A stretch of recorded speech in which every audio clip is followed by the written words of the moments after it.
Car scratch కి మనిషిని చంపేయడం ఏంటి? అది కూడా మీరు వాళ్ళు కృష్ణ అన్న వ్యక్తి అసలు మీకు తెలియదని చెప్తున్నారు మీరు. మాకు అసలు తెలియదండి. నేను అసలు వాళ్ళు ఈవెన్ వాళ్ళ ఇంట్లో రెంట్కి దిగిన వాళ్ళ అత్తగారును వాళ్ళ అమ్మాయిని వాళ్ళ మరదలు వాళ్ళని కూడా నేను అసలు ఇల్లు దాటి ఎప్పుడు బయటకు వెళ్ళానండి. ఎప్పుడన్నా రెడ్డి గారు ఇంట్లో ఎక్కించుకొని తీసుకెళ్తారు, మళ్ళీ తీసుకొస్తారు, డైరెక్ట్ ఇంటికి వస్తా. అంతేగాని ఏదున్నా ఆయనే స్వయంగా అన్ని నాకు ఇంట్లో అమర్చి పెట్టే వ్యక్తి. సో నేను బయట విషయాలు బయటవి నేను పెద్దగా అంత నాకు ఇంట్రెస్ట్ ఉండదు. నేను అసలు పోను. ఏదున్నా కానీ రెడ్డి గారే చూసుకుంటారు. ఏదైనా కూడా నేను చూసుకుంటా. ఆయనకి ఇల్లు దాటి వెళ్ళడము చిల్లర అటు ఇటు ఉండడం ఇష్టం ఉండదు. సో నేను పెద్దగా ఏం విషయాలు పట్టించుకోనండి. వాళ్ళు మా అపార్ట్మెంట్ లో ఉంటున్నారు అనే విషయం కూడా నాకు అప్పటి దాకా తెలియదు. నేను అడిగాను అసలు మీరెవరు, అసలు ఎవరండి వీళ్ళు అని చుట్టుపక్కల ఉన్న వాళ్ళు కూడా అడిగారు.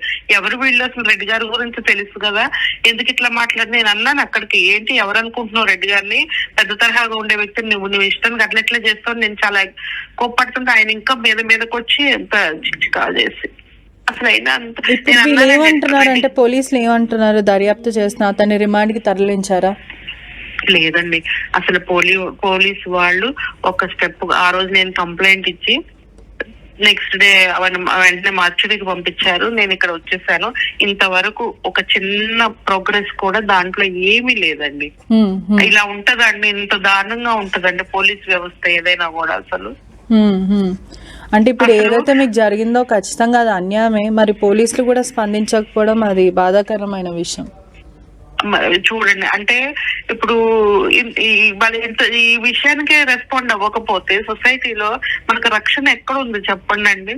అసలు ఇంతవరకు ఇవాళ 10వ రోజు అండి, 10 రోజులు అవుతుంటే ఒక మనిషిని పట్టుకోకపోతే అసలు ఇప్పుడు ఎక్కడున్నాడు ఏంటి, అసలు వాళ్ళు ఎందుకు ఎంక్వైరీ చేయట్లేదు, వాళ్ళు ఎందుకు ఈ కేసుని సీరియస్ గా తీసుకొని ప్రొసీడ్ అవ్వట్లేదు అసలు.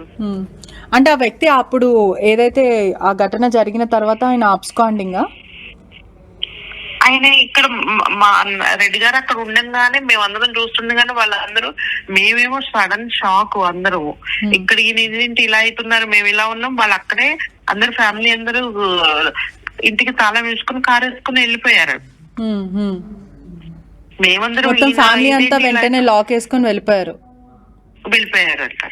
వాళ్ళ చుట్టాలు యాక్చువల్లీ వచ్చిన వాళ్ళు ఎవరైతే కృష్ణ అన్న వ్యక్తి ఉన్నారో వాళ్ళ చుట్టాలు, మిగతా వాళ్ళు కూడా అబ్స్కాండ్ కావడానికి ఎందుకు? వాళ్ళు అక్కడనే కదా, సొంత ఇల్లే కదా, వాళ్ళు ఉండొచ్చు కదా. అదే అంటే అత్త ఇప్పుడు వాళ్ళ అత్తగారును మరదలు ఉంటారండి. వాళ్ళ మామగారు లేరు, చనిపోయారంట. అత్త మరదలు ఉంటారు. వాళ్ళ వైఫ్ ప్రెగ్నెంట్ అయితే ఆమె నిద్రకని తీసుకొని వచ్చాడంట. ఆయన కారు బయట పెడితే రెడ్డి గారు, ఆయన అసలు బయట వ్యక్తి కారు పెడితే రెడ్డి గారు ఎప్పుడు పెట్టే ప్లేస్ లో ఈయన పెడితే కొంచెం తాకిందేమో. మరి ఆయన ఎందుకు అంత అగ్రెసివ్ అయ్యాడు, ఎందుకు అసలు రెడ్డి గారు ఈయన ఎందుకు రియాక్ట్ కాలేకపోయాడు? ఆయన సడన్ గా ఎంతో టైం నా రెడ్డి గారు కిందకి వెళ్ళాక ఒక్క నిమిషం కూడా మాట్లాడిన మాటలు వినిపించలేదండి. జనరల్ ఈయన గొంతు కొంచెం పెద్దగా ఉంటది, కింద మాట్లాడితే మాకు పైకి వినిపిస్తుంది. తర్వాత వినిపిపోయేసరికి ఏదో గొడవ అవుతుంది అని భయం వేసి సౌండ్ వచ్చి కిందకి వెళ్ళారు. అసలు అయినా అంత చిన్నదానికి మనిషిని అలా కొట్టేసి కింద పడేసి, వైట్ షర్ట్ మీరు నమ్మరు కానీ నల్లగా అయిపోయిందండి రెడ్డి గారిది. వైట్ షర్ట్ నల్లగా అయిపోయి, అంటే అంతలా కొట్టాల్సినంత అవసరం ఉండదు కదండి. ఒకటే మనిషి ఒక్క వ్యక్తే కొట్టారు, ఇంకెవరు కొట్టలేదు. మిగిలిన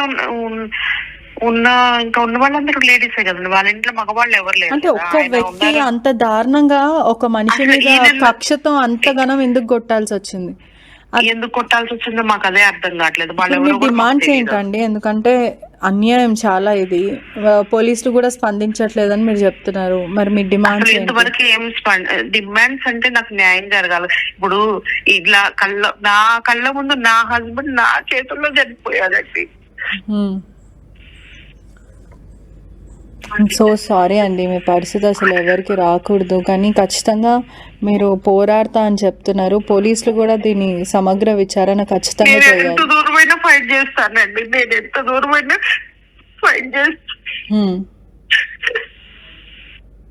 నా చేతుల్లో టీ తాగెళ్తానన్న వ్యక్తి మీరు ఒక్కసారి మా అపార్ట్మెంట్ దగ్గరికి వెళ్తే రెడ్డి గారు ఎలాంటి వాళ్ళు, ఆయన ఏంటనేది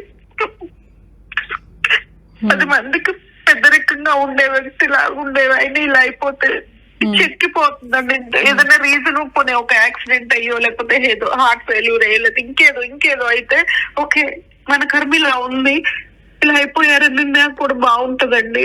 కానీ ఇంత చిన్న విషయానికి డబ్బులు పడేస్తే వాళ్ళ కారు బాగవుతుందంటే నా మనిషి వస్తాడే, వాళ్ళు రాడు కదా.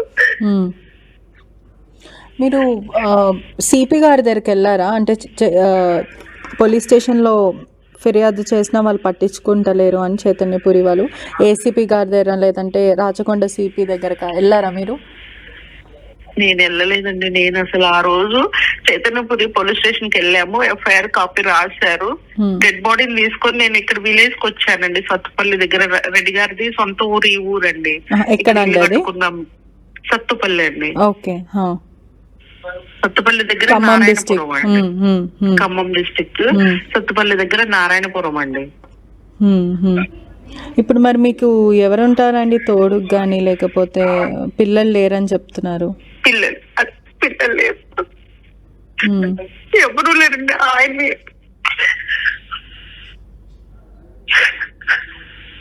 నాకంటూ ఎవరు లేరండి, పిల్లలు లేరు. ఆయన ఒక్కడే కొడుకు. మా అత్తగారు మా అమ్మగారికి మా ఆడబడుచున్నారు, నాకంటే ఎవరు లేరు. హలో నమస్తే అండి. అది ఆర్టీవీతో బాధితురాలు తన ఆవేదన అలాగే ఆందోళన వెలిబుచ్చింది. ఆ రోజు ఘటన జరిగిన తర్వాత కనీసం మాటలతో అయిపోయేదానికి చేతుల వరకు వెళ్ళడం ఎంతవరకు సమంజసం? తన భర్త తన కళ్ళ ముందే మరణిస్తూ ఉంటే ఎంత కుమిలిపోయి ఉంటుంది ఆ మహిళ. మరి ముఖ్యంగా ఒక కారు గీతకు మనిషిని చంపేంత కోపమా? ఇది ఆ బాధిత మహిళ ప్రశ్నిస్తోంది. 20,000 30,000 కాకపోతే కొత్త కారు కొనిచ్చేస్తాం కదా, దానికి అంత దారుణంగా ప్రవర్తించాలా? ఒక తెల్లటి షర్ట్ నల్లగా అయ్యేలా దాడి చేశాడు అంటూ కూడా ఆ బాధితురాలు చెప్తోంది. దీంట్లో ట్విస్ట్ ఏంటంటే నాగిరెడ్డికి కృష్ణకి పరిచయం కూడా లేదట. పరిచయం లేకపోయినా ఎందుకు ఇంతలా దాడి చేశాడు? ఇంతవరకు పోలీసులు రియాక్ట్ కాలేదు అంటూ ఆవేదన వ్యక్తం చేయడం జరుగుతోంది బాధిత మహిళ. మరి ముఖ్యంగా తన భర్త జస్ట్ టీ పెట్టేసి నేను బయటకు వెళ్తానని చెప్పి వచ్చిన తర్వాత వెళ్ళేలోపే ఈ ఘటన జరిగిందంటూ ఆర్టీవీతో బాధితురాలు మాట్లాడుతూ ఉంటే ఎన్ని కళ్ళు చెమర్చుంటాయి. ఎందుకంటే ఏ మహిళకైనా తన భర్త తన కళ్ళ ముందు చిన్న గాయమైతేనే గిల్లగిల్లాడిపోతూ ఉంటారు. అలాంటిది తన కళ్ళ ముందు తన భర్త ఊపిరి ఆగిపోతూ ఉంటే తను మాట్లాడుతూ ఉంటే అదే ఆవేదన, అదే కన్నీటితో చెబుతోంది. నా భర్త అలాంటి వాడు కాదు, నా భర్త ఎలాంటి వాడు ఒక్కసారి మా అపార్ట్మెంట్కి వచ్చి మాట్లాడితే తెలుస్తుంది. అందరికీ పెద్దరికంగా ఉండేవాడు, అలాంటి వ్యక్తిని ఇంత దారుణంగా కొట్టి చంపేస్తారా అని చెప్పి ప్రశ్నిస్తోంది. పూర్తిగా విచారణ జరగాలంటూ ఆమె డిమాండ్ చేయడం జరుగుతోంది.